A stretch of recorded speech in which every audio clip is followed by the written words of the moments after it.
Статус бу же? Статуска көбүнчө ушу статуска барышат ошол адамдар. Сиз үчүн статус бу? Жок, мен үчүн элге кызмат кылуу. Оордук жаратпайбы, кыйналбайсызбы деген суроону узаттым сизге. Ким стиляга жогорку кеңеште? Кадырман көрүүчү, саламатсызбы? Супер ТВ телеканалында Оу жок 30 суроо берүүсү алып баруучусу мен Айжан Нурманбетова. Ал эми бүгүнкү биздин Оу жок суроолорубузга жогорку кеңештин депутаты, саясатчы Марлен Маматалиев жооп берет. Саламатсызбы, Марлен ага? Саламатсызбы. Марлен мырза, эң биринчи эле сурообуз, Марлен Маматалиев өзү ким? Азыркы учурда саясатчы, негизи эле мен кадимки эле адам, өзүнүн ата-энеси менен сыймыктанган, Кудай астында жооп берем деген жана ошондой эле 4 кыз, 1 баланын атасы, анан ошол жубайым менен өзүмдүн ошол семьянын башында турган адаммын деп эсептейм. Жакшы жооп болду.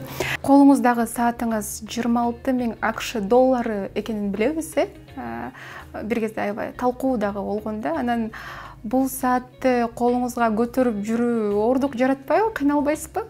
Бул боюнча өз пикиримди айткам, азыр да кайталап коеюн. Бул менин ошол Москва шаарында жашаган досум, кыргыз жаран эле болот, бирок ошол эле учурда Москвада ишмердүүлүгүн алып барат. Өтө бир чоң, ири соода борборлорунун жетекчиси деп айтсам болот. Мына ошол досум мага подарок сыяктуу берген. Мен ал кезде бергенде анын өзүнөн да сураган эмесмин. Анткени сураганда мындай подарок болгондон кийин аны кантип сурайсыз? Демек, массалык маалымат каражаттарынын өкүлдөрү саатыңызды, ошо брендти, саатыңыздын баасын тактап чыгарганга чейин досуңуздан берилген сааттын баасын билген эмессиз, кабарыңыз жок болчу. Примерно бир чын айтайын, примерно кымбат болуш керек, бир мүмкүн 3-4 миң деп ойлогом, чын айтайын. Мен өзүнөн да сурагандан уялып, анан мындай бир карап коелу, бул өзү негизи мындай колунда бар адам да, анан бул подарок алса, пендебиз да, подарок алса бир жок дегенде бир 3-4 миң доллар турса керек деп эле койгон болду. Бир эле ушундай кыска эле бир болбогон бир 3-4 минут секундалык эле бир ой жүгүртүп койгон болду. Жогоруда мен сизге берген суроого так жооп болбой калганын биздин көрүүчүлөр дагы азыр байкап калышты окшойт. Кымбат саат оору болот деген түшүнүк болушу мүмкүн да карапайым калкта. Оордук жаратпайбы, кыйналбайсызбы деген суроону узаттым сизге. Билип алгандан кийин бир аз ыңгайсыз болдум. Баасын билип алгандан кийин. Бирок өзүм сатып албаганга байланыштуу мага бул оорлук келбейт. Себеби мен билем, буну мен сатып алган эмесмин. Буну мага белек катары беришти. Ошого мен оорду эле деп эсептейм. Кийинки сурообуз. Качандыр бир кезде саткансызбы же сатылгансызбы? Мен эч качан бирөөнү саткан эмесмин, эч качан сатылган да эмесмин. Бул менин турмуштук бирден бир принцибим болуп эсептелет. Ошол Чыңгыз ханды деле эгерде мен эске салып кетсем, ошол убагында ханын сатып алып келип мына дегенде ошолорду дароо эле башын алгыла дейт. Анткени мындай адамдар мени да эртең сатат деген чоң принциптерди мен негизи эле мындай историяга байланыштуу ушундай кинолорду көп жакшы көрөм, көп көрөм. Bunday нерселерди мындай тутуп калганга аракет кылам өзүмдүн турмуштук нерселериме. Марлен мырза, сөгүнөсүзбү? Эми көптөн бери мына бир 18 жылдай болуп калды. Аракет кылам ошол ислам жолунда жүргөнгө. Албетте ал жерде сөгүнүү бул да күнөөлөрдүн бири болуп эсептелет. Ошого байланыштуу сөкпөгөнгө аракет кылам. Бирок кээ мындай учурлар болуп калат. Өтө ачууланганда бир-эки мындай сөз чыгып кетиши мүмкүн, бирок дароо эле кайра өзүмдү мындай алып сөккөн адам болсом кечирим суранга аракет кылам. Бир-эки сөз чыгып кетиши мүмкүн деп өтүңүз. Негизи сөгүнүү боюнча мастер класска чакырса, сиз аларга кандай сөздөрдү үйрөтөт элеңиз? Жок, мен үйрөтө албайт элем, анткени мен андай сөздөр оозуман да чыкпайт. Барган күнү дагы айта албайм. Марлен мырза, өзүңүз жарашыктуу кийинген депутаттардын катарында уктайсыз? Мен стилиңизди айтып атам. Анан стиль жагынан кайсы депутатты атаандашым деп айта алат элеңиз? Атаандаш деп айтсам деле туура эмес болуп аткан, анткени мен мындай бир депутатты тамашалуу суроо болуп атат. Тамашалуу эле жооп бересиз. Депутатты карап, аны карап, ага карап кийинген деле учурум болгон жок да, бирок эми ким стиляга жогорку кеңеште?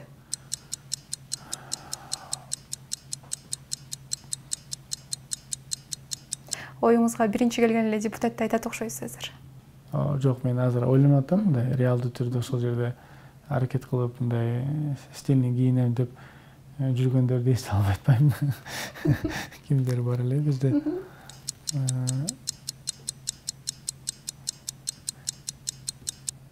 Момбеков деп коеюн. Момбеков аракет кылат ошо стильный кийингенге, подсвет кийингенге.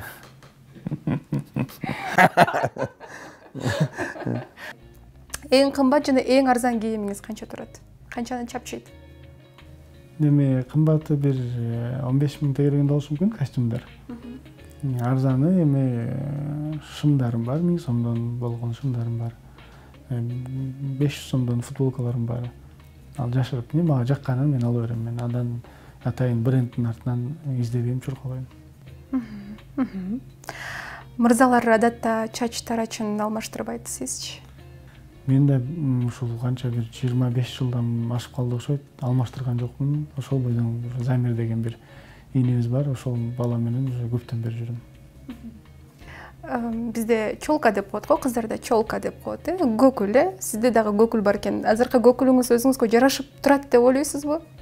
Мен жана айткан чач алдырган балабыз ошол айтат, ушу сизге жарашат экен дейт. Анан албетте жубайым айтат, жубайым айткандан кийин мен аны кабыл алам.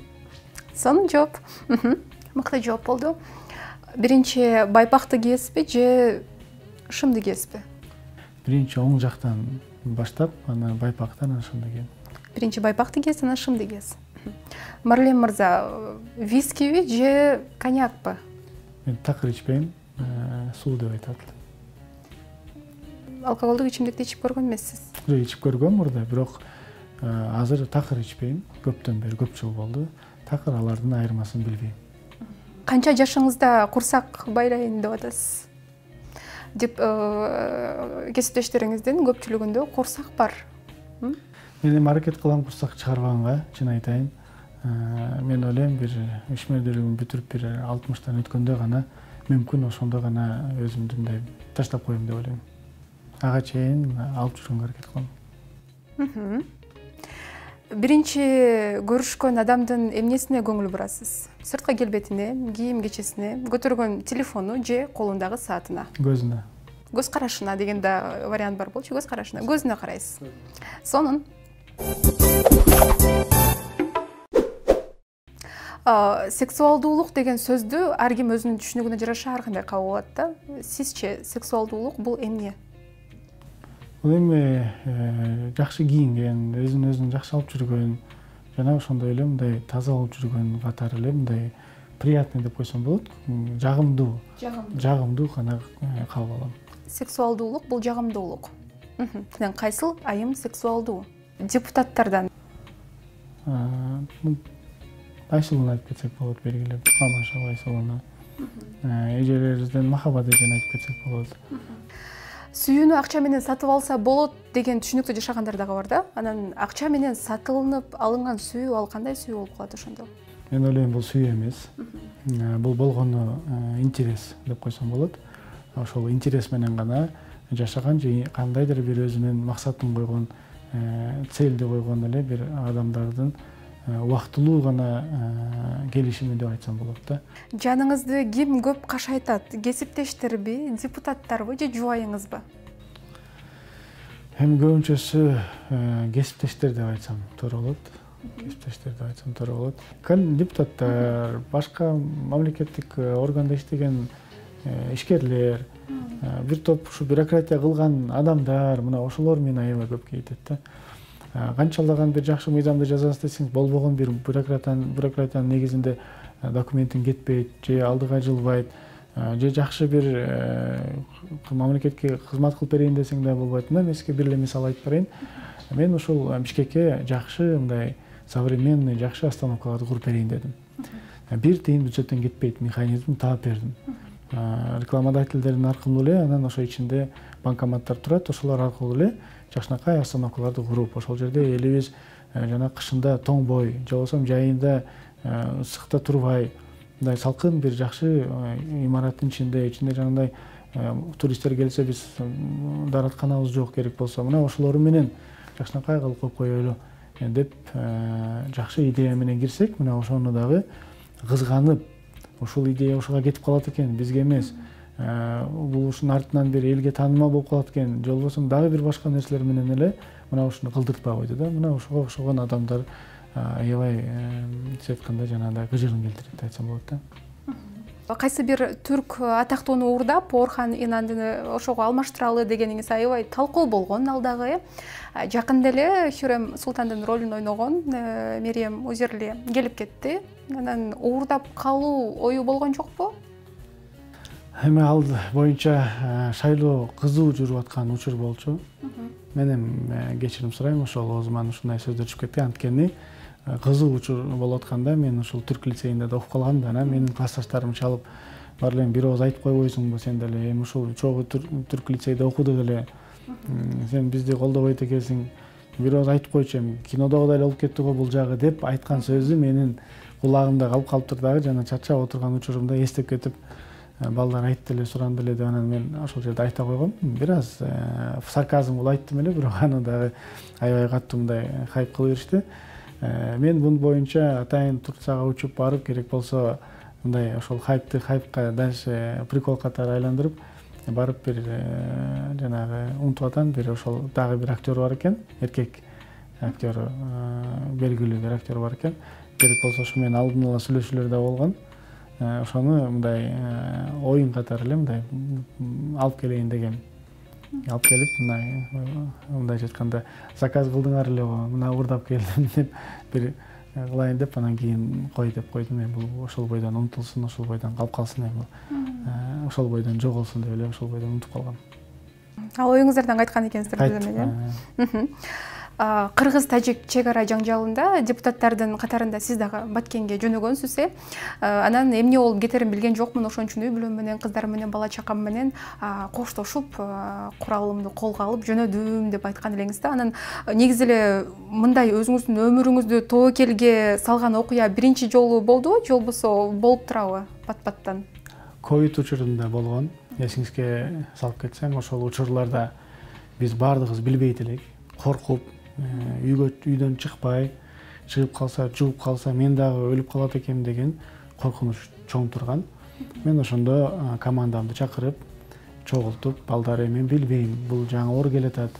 Бирок көрүп атабыз, күндөн күнгө досторубуз, тааныштарыбыз, белгилүү эле инсандар ушинтип каза болуп атат. Ал эле эмес, жакында эле бир досубуз каза болуп калган. Ошол учурда аны да айткам. Ошондо айткам мен, эгерде сиздер кааласаңыздар жүргүлө. Бирок мен ушундай чечим кабыл алдым.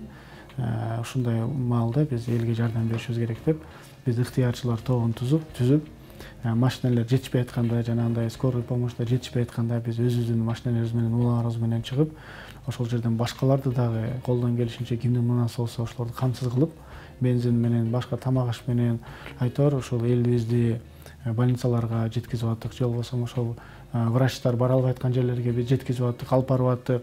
Ошентип бир колдон келишинче өзүбүздүн ушундай тобокелчиликти түшүнүп атып жүргөнбүз. Ал эми Баткен боюнча ошол биринчи күндөрү, мен айткан ошол күндөрү ошондой сезим болчу. Кийинчерээк эле мындай баары жакшынакай болуп калып эле, бул СМИде кийин чыгып калып, буну мындай көз карашка башкачараак угулду да.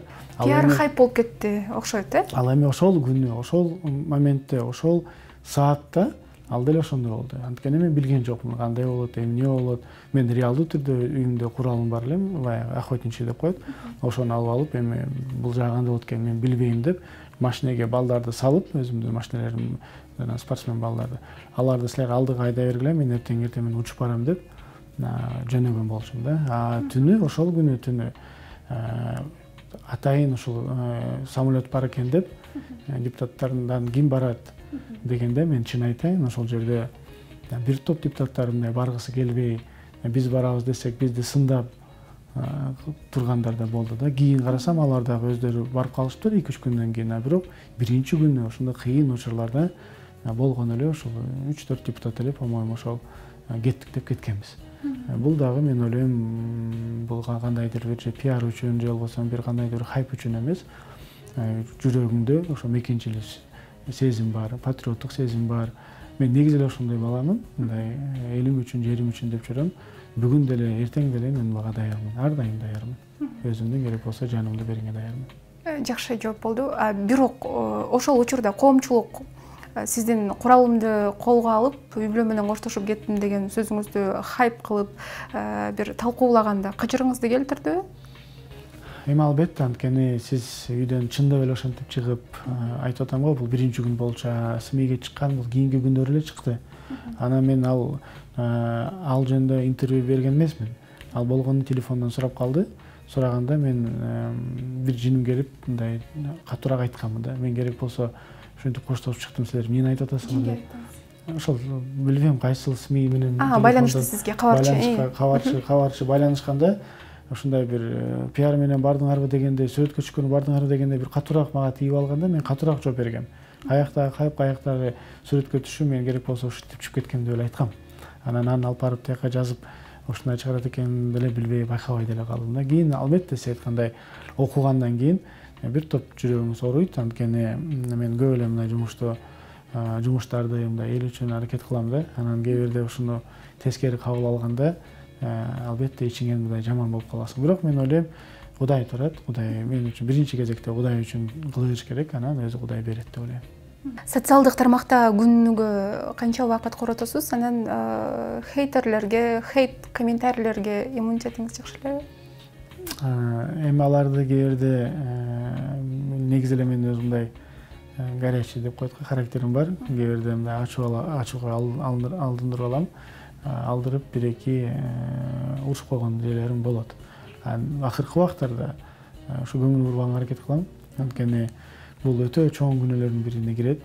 Ошол адам жөнүндө билбей туруп, ага жала жаап, аны шылдыңдап, ал жөнүндө жаман жазган, бул керек болсо аркы дүйнөдө кечирилбей турган күнөөлөрдүн бири да, эгерде бул дүйнөдө кечирилбесе. Ошон үчүн мен акыркы убактарда көңүл бурбай калдым. Мындайча эки сөз менен айтканда, ал кылган жакшылыктары кийин мага оодарылып кетет да. Мен мына ошого ишенем.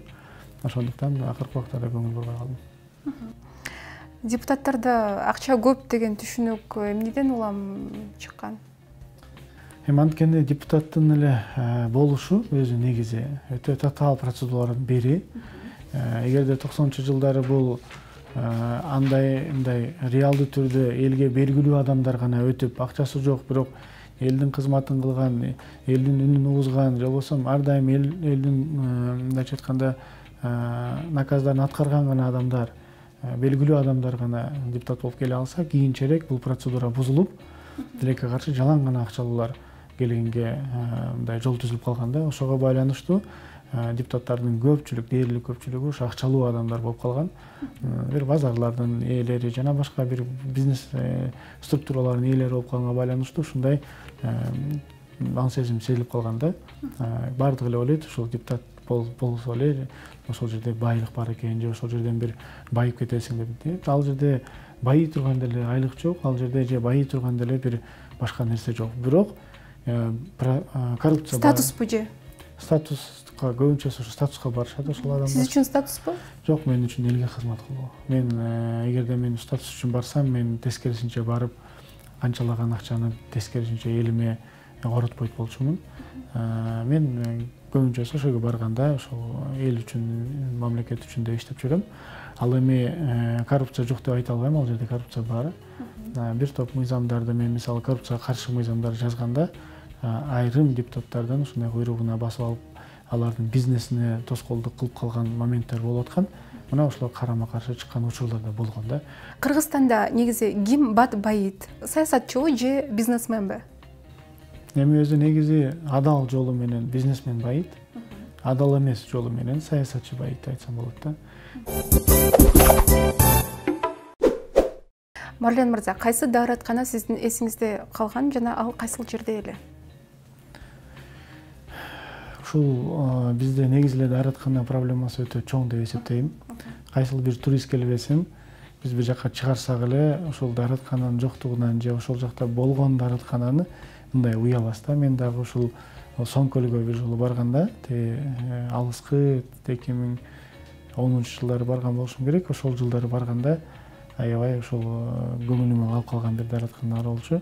көп ойлонуп турган даараткалардын бири болчу да. Анткени мен ушул жерге туристтер келсе кантип ойлойт, эмне деп ойлойт биз жөнүндө деп мындай аң сезимде калып калыптыр. Соң көлдөгү даараткана, Сизди адашып жиндикканага жаткырып койду дейли. Сиз өзүңүздүн акылыңыз жайында экенин кантип далилдейт элеңиз? Мен биринчи кезекте ошол берип аткан же кармап атканбы же берип аткан врачтын өзүнүн сүйлөшкөнгө аракет кылмакмын. Экинчиден берген дарыларын ичпегенге аракет кылып элем, анткени ал дарылар ичкен сайын кайра эле ошондой болуп калууга толук ыктымал да. Мына ушул аракеттер кылмакмын, бирок мен ойлойм, Кудай сактасын андайдан. Кудай сактасын, ооба. Элестетиңиз, сиз Садыр Жапаровсуз. Бүгүн түнү сизди кайсыл 3 маселе уктатпайт эле? Элдин жашоосу, азык-түлүк маселеси. Экинчиси ушул негизи Кыргызстандын келечеги. Жакшы жооп болду. Буттагы манжалар эмне үчүн керек? Мен бул Кудайдын берген нерсеси, ар бир бизге берилген нерсе ушунчалык ойлонуп, ушунчалык өзүнүн ирети менен берилген экен. Бир манжасы же бир даже ушул Кудай берген нерсесиз жашоодо бир аз кыйын болот да. Ар бир нерсенин өзүнүн миссиясы бар. Ал ошол басканга атайын ошондой каралган нерсе. Эгерде өмүрүңүздүн аягына чейин бир эле азыкты жей алсаңыз, жешиңиз керек болсо дейличи, анда ал кайсы азык болмок? Эгерде фрукт боло турган болсо, ошол алманы жейт элем. Овощлерден картошка дейинчи. Курсак ток болот, э? Ооба, курсак ток болот. Китептин же кинонун кайсы каарманына айлангыңыз келет, роль берилсе? Сиз кайсы мультфильмдин каарманын тандамаксыз? Шрек, Чебурашка, Кунг-фу панда, Тимон, Пумба, Маша. Кунг-фу панданы эле алмакмын, анткени өзүм спортко бир аз жакыныракмын. Ал эми мындай кинолор боло турган болсо, исторический жана Максимус деген жагат, Гладиатор киносу. Мына ошол каарманды алмакмын. Улуу кызыңызды турмушка узатып, өкүл ата коюш керек болду. Сизде жогорудагы эле варианттар бар. Нурлан Мутуев, Владимир Жириновский, Гурбангулу Бердумухамедов. Кандай болбосо дагы кыргызды коймокмун. Жакса жакпаса дагы мен кыргыз улутундагын коймокмун. Нурлан Мутуевду коймоксуз демек. Коймок. Адатта буга чейинки интервьюлар, маектер, саясат жөнүндө же болбосо башка дагы бир тематикада, үй бүлө жөнүндө болгон болсо, бүгүн адаттан тыш суроолор болду көрүнөт, э? Бул мындай суроолорго буга чейин жооп бербегениңизге байланыштуу бүгүн мындай сизди таң калтырган же болбосо ыңгайсыз абалга калтырган суроолор болбодубу менден? Эми чын айтсам, буга чейин ар кандай интервьюлорду берип эле келатабыз. Мындай суроолорду биринчи жолу угуп атам. Бирок мен үчүн бул жөнөкөй эле суроолор болду. Реалдуу турмуштан алынган суроолор болду деп айтсам болот. Жана ошондой эле мындай өтө эле ыңгайсыз келтире турган суроо деле болгон жок деп айтат элем. Баары жакшы, баары ойдогудай эле болду деп эсептейм. Оо жогот суроо долбооруна кезектеги саясатчы келет, ал мырза. Ага сизден оо жок бир 3 суроо болушу керек. Кандай 3 суроону калтырат элеңиз? Биринчиден, кесиптешиңизге. Эгерде кесиптеш боло турган болсо, мен айтмакчымын, элди алдадың беле? Биринчи суроо, элди алдадың беле? Элди алдадың беле? Элдин мындай айтканда талабын талаштың беле? Элдин талабын талаштың беле? Экинчи суроо. Анан үчүнчү суроо, булдун элдин рызкысын жедиң беле? Элдин рызкысын жедиң беле? Сонун суроолор болду. Ошол эле учурда оо жок, ошол эле учурда келген биздин коногубузду ойго салган, э? Эми эл өкүлү болгондон кийин мен элдин суроосун бердим да. Эгерде ал эл өкүлү келе турган болсо, мен ойлойм, ал үчүн жакшы суроо болот деп ойлойм. Жооп берсин, элдин астында айта турган сөзүн айтсын. Сизге болсо атайын убактыңызды бөлүп келип бергениңизге чоң ыраазычылык билдиребиз. Урматтуу Супер ТВ телеканалынын көрүүчүлөрү, бизде оо жогот суроо долбоору болду. Коногубуз болсо Жогорку Кеңештин депутаты, саясатчы Марлен Маматалиев болду. Бүгүн биз Марлен мырзаны башка жагынан көрө алдык деген ойдомун. Өзгөчө сиздин жөнөкөйлүгүңүз, Сиздер өзүңүздөрдүн каалоо тилегиңиздер болобу, жакшы комментарийлериңиздерди комментарий бөлүмүндө калтырсаңыздар болот. Анан дагы албетте биздин Супер ТВ YouTube каналына катталууну унутпаңыздар. Аты жөнүм Айжан Нурманбетова. Баарыңыздарды жакшы көрөмүн.